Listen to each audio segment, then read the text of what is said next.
샬롬, 하나님과 동행하는 새벽기도회 달라스 임마누엘 교회 권성철 목사입니다. 오늘도 하나님과 동행하며 풍성함을 누리시는 저와 여러분 되시길 주님의 이름으로 축복합니다. 오늘 말씀은 민수기 23장 13절에서 26절까지의 말씀입니다. 발락이 말하되 나와 함께 그들을 달리 볼 곳으로 가자. 거기서는 그들을 다 보지 못하고 그들의 끝만 보리니 거기서 나를 위하여 그들을 저주하라 하고 소빔들로 인도하여 비스가 꼭대기에 이르러 7 제단을 쌓고 각 제단에 숫송아지와 순양을 드리니 발람이 발락에게 이르되 내가 저기서 여호와를 만나 뵐 동안에 여기 당신의 번제물 곁에 서소서 하니라. 여호와께서 발람에게 임하사 그의 입에 말씀을 주시며 이르시되 발락에게로 돌아가서 이렇게 말할지니라. 발람이 가서 본즉 발락이 번제물 곁에 섰고 모압 고관들이 함께 있더라. 발락이 발람에게 이르되 여호와께서 무슨 말씀을 하시더냐. 발람이 예언하여 이르기를 발락이여 일어나 들을지어다. 십볼의 아들이여 내게 자세히 들으라.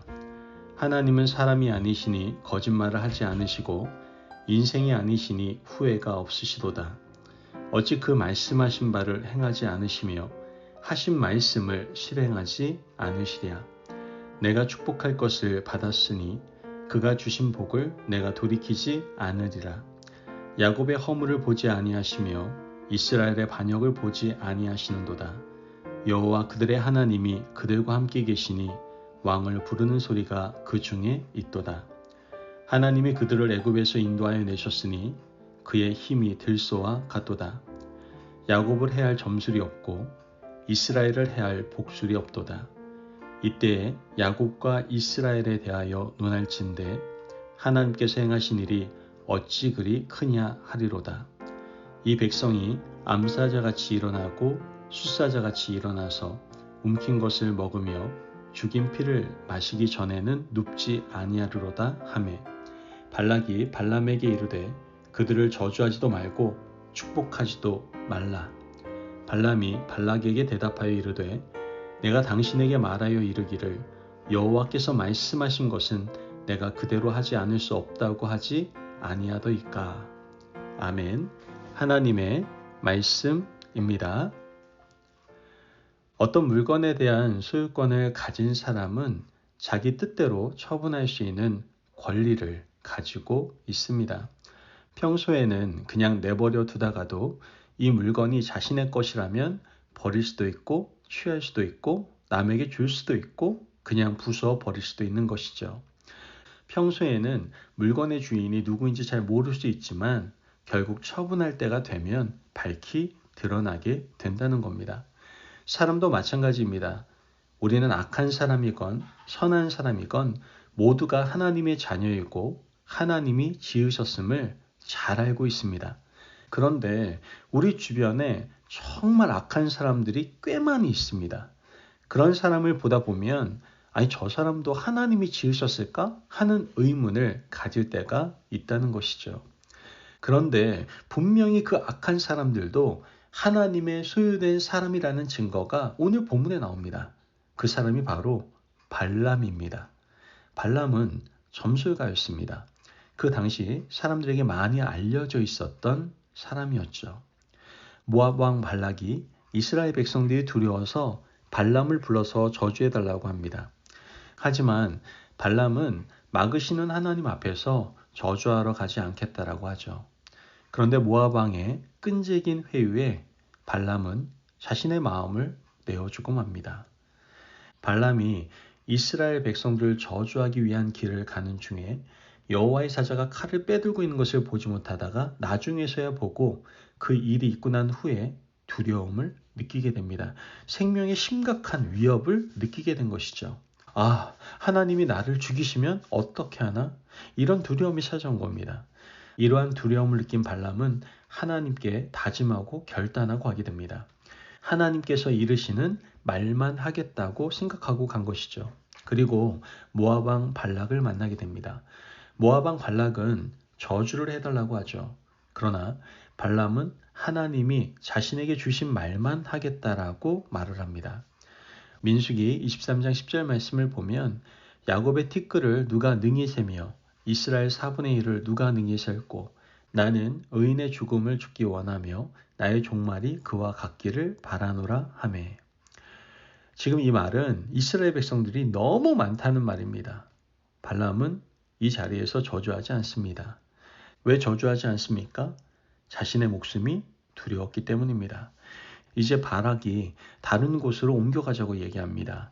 민수기 23장 13절 말씀을 보면 발락이 말하되 나와 함께 그들을 달리 볼 곳으로 가자. 거기서는 그들을 다 보지 못하고 그들의 끝만 보리니 거기서 나를 위하여 그들을 저주하라 하고. 이스라엘 백성들을 가까이 보고서는 저주를 못하니까 뒷공무니만 보이는 곳에 가서 그들을 저주해달라고 발락에게 부탁하고 있는 겁니다. 그런데 정작 그곳에 가서 발람은 역사의 길이 남을 만한 말을 하게 됩니다. 민수기 23장 19절 말씀을 보면 하나님은 사람이 아니시니 거짓말하지 않으시고 인생이 아니시니 후회가 없으시도다. 어찌 그 말씀하신 바를 행하지 않으시며 하신 말씀을 실행하지 않으시랴. 여러분, 우리가 익히 잘 아는 말씀입니다. 우리 귀에 익숙하고 우리 입에도 익숙한 말씀입니다. 그런데 이 말을 누가 하고 있습니까? 발람이 하고 있습니다. 하나님께서 악한 점술가 발람을 들어서 이렇게 아름다운 말씀을 남기게 하셨던 것이죠. 민수기 23장 22절 말씀을 보면 하나님이 그들을 애굽에서 인도하여 내셨으니 그의 힘이 들소와 같도다. 이 말 또한 누가 한 거예요? 발람이 한 말입니다. 하나님께서 그들을 애굽에서 인도해 내셨으니 그 힘이 들소와 같아서 그들을 저주할 수 없다라고 말하는 겁니다. 이 말 중에 우리가 눈여겨보아야 할 것은 애굽에서 인도하여 내셨으니 라는 말입니다. 우리말 성경에서 보면 내셨다라는 말씀은 완료된 상태로 나타나지만 히브리 성경은 분사형으로 나타나고 있습니다. 이 말은 지금도 하나님께서 이스라엘 백성들을 인도하고 계시니 나는 그 일에 간섭할 수 없다는 의미인 겁니다. 하나님께서 지금도 이 일을 이루고 계시니 아무도 이 일을 능히 막을 수 없으며 그 일을 막다가는 들소의 뿔에 치여 죽을까 두렵다라는 고백을 발람이 하고 있는 겁니다. 발람의 말을 들어보면 분명 악한 사람인데 이 사람이 지금 하나님을 찬양하고 있다는 것이 정말 놀라울 수밖에 없는 겁니다. 원래부터 하나님의 사람이 아니었나 하고 헷갈릴 정도로 말을 합니다.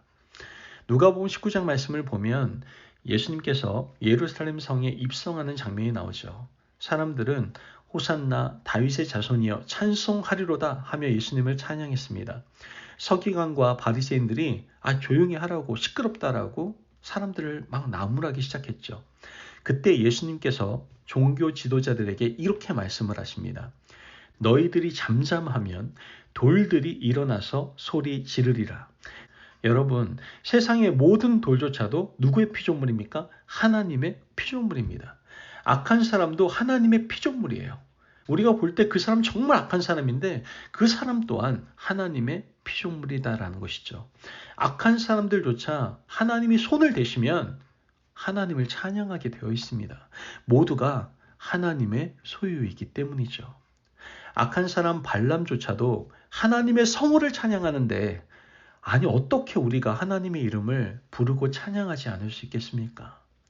그러므로 오늘 하루 우리 입을 크게 벌려서 하나님을 마음껏 찬양하는 하루가 되시기를 바랍니다. 우리 입으로 하나님을 원망하거나 불평하지 마시고 입을 크게 열어서 하나님을 크게 아름답게 찬양하는 저와 여러분이 되시길 주님의 이름으로 축복합니다. 아멘. 기도하겠습니다. 사랑이 많으신 하나님 감사합니다. 오늘도 우리에게 귀한 말씀의 은혜 허락하심을 감사합니다. 하나님, 찬양함이 우리 인생의 목적임을 알고 우리 입술의 고백을 늘 하나님께 올려드리는 삶이 되게 하여 주옵소서. 우리 인생 곳곳에서 하나님의 숨어있는 손길을 우리는 발견할 수가 있게 됩니다. 그러므로 늘 언제나 하나님을 찬양하는 저희들 될 수 있도록 인도하여 주시옵소서. 감사함이 예수님의 이름으로 기도합니다. 아멘. 오늘도 하나님과 동행하며 풍성함을 누리시는 저와 여러분이 되시길 주님의 이름으로 축복합니다. 여러분, 악한 사람들도 돌들조차도 하나님을 찬양하게 되는 것을 우리가 보며 우리 인생이 아버지 하나님의 이름을 높이 올려드리는 찬양하는 삶을 살아가시기를 바랍니다. 말씀 안에서 승리하십시오.